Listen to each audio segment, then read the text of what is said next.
Welcome to RAAONLINE. I am Dr. Rajapriya.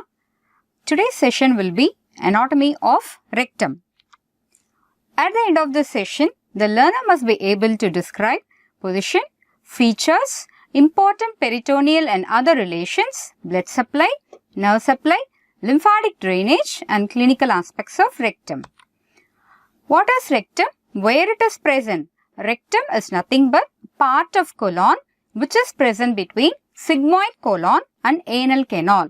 It extends from rectosigmoid junction in front of third piece of sacrum to anorectal junction 3.75 centimeters in front and slightly below the tip of coccyx. The length of rectum is around 12.5 centimeters and the diameter is around 2.5 centimeters. Now, I'll show you the picture here. This is the rectum. This rectum extends from rectosigmoid junction. This is a rectosigmoid junction and this junction is the anorectal junction. And the bony landmark corresponding to this rectosigmoid junction is third sacral vertebra. This is the third sacral vertebra and the bony junction or the junction surface marking which corresponds to anorectal junction is 3.75 centimeters. This is the tip of coccyx. 3.75 centimeters just in front and slightly below the tip of the coccyx. Anorectal junction is present. This is the extent of rectum. It extends from rectosigmoid junction to anorectal junction. Extends from third piece of sacrum to 3.75 centimeters in front and slightly below the tip of coccyx. Okay. Next, coming to the external features of rectum. Rectum is nothing but tubular organ. Its caliber is not uniform. Upper part is highly narrower and middle part is dilated to form the ampulla and the lower part is very narrow. There are 2 anteroposterior curvatures and 3 lateral curvatures. See, this is one anteroposterior curvature, that is the sacral curvature and the perineal curvature. These are the 2 anteroposterior curvatures and 3 lateral curvatures. Upper lateral curvature, lower lateral curvature and middle lateral curvature. 3 lateral curvatures and 2 anteroposterior curvatures of the rectum. Coming to anteroposterior curvatures. This is called the upper sacral curvature where the concavity is facing forwards. It corresponds to the sacral vertebra. And this curvature is called as lower perineal curvature where the concavity is facing backwards. And this is continuous with the anal canal which is directed downwards and backwards. Coming to the lateral curvatures, as we already know, there is one upper curvature and lower curvature towards the left and middle curvature which is facing towards the right. And why these curvatures are present? The 3 tinea coli which will be present in the colon will merge in rectum and it forms only 2 longitudinal bands, one anterior and one posterior band.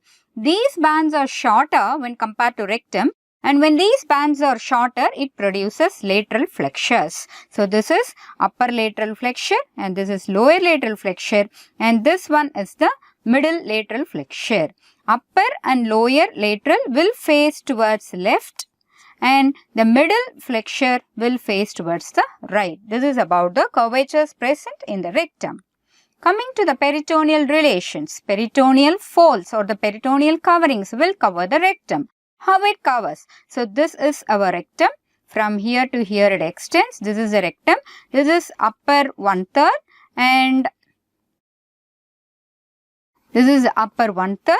This is middle 1/3 and this is lower 1/3. The upper 1/3 is covered by peritoneum in front as well as on the sides. Middle 1/3 is covered by peritoneum only on the front but not on the sides. Lower 1/3 of rectum is not covered by peritoneum at all. Okay, this is about the peritoneal relations of rectum. Upper 1/3 is covered by peritoneum in front as well as on the sides. Middle 1/3 is covered by peritoneum only on the front and the lower 1/3 is not covered by peritoneum at all. Next, coming to the posterior relations of rectum. As we already know, the rectum extends from the third piece of sacrum to the anorectal junction. So, all the structures which are present on the anterior aspect of the sacrum will form the posterior relations of rectum. Now, we can classify it into bony relations, arterial relations and nerve relations. The bony relations are lower 3 sacral vertebrae. This is 1, 2, 3.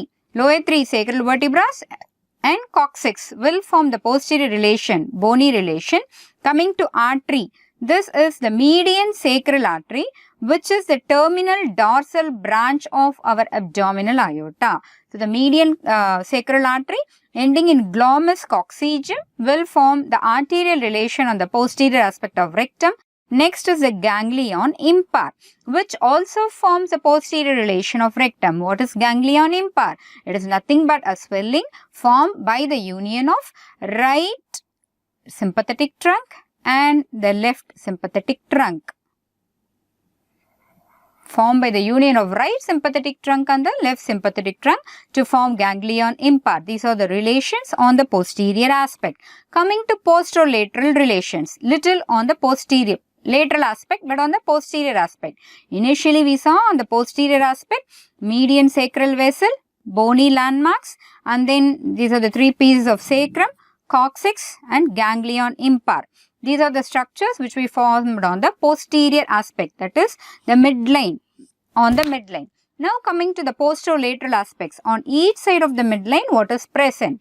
Sympathetic chain, then lateral sacral vessels, then piriformis muscle, then anterior primary rami of S3, S4, S5, then coccygeus muscle, then pelvic splanchnic nerves, coccygeal nerves and levator ani. We can classify this into some muscles. What muscles are present on the lateral aspect?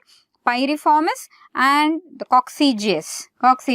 The nerves which are present there are sympathetic chain and the pelvic splanchnic nerves. Apart from it, from the foraminas, these are the sacral foraminas. From the sacral foraminas, you have the emergence of sacral nerves, anterior primary rami of sacral nerves. All these will form the posterolateral relations of rectum.